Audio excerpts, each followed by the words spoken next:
أولم يروا أنا خلقنا لهم مما عملت أيدينا أنعاما فهم لها مالكون وذللناها لهم فمنها ركوبهم ومنها يأكلون ولهم فيها منافع ومشارب أفلا يشكرون واتخذوا من دون الله آلهة لعلهم ينصرون لا يستطيعون نصرهم وهم لهم جند محضرون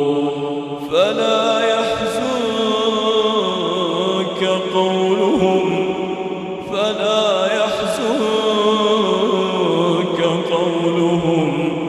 إنا نعلم ما يسرون وما يعلنون أولم ير الإنسان أنا خلقناه من نطفة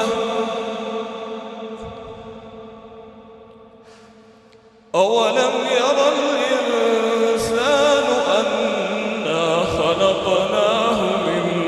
نطفة فإذا هو خصيم مبين وضرب لنا مثلا ونسي خلقه قال من يحيي العظام وهي رميم قل يحييها الذي أنشأها أول مرة وهو بكل خلق عليم الذي جعل لكم من الشجر الأخضر نارا فإذا أنتم منه توقدون أوليس الذي خلق السماوات والأرض بقادر على أن يخلق مثلهم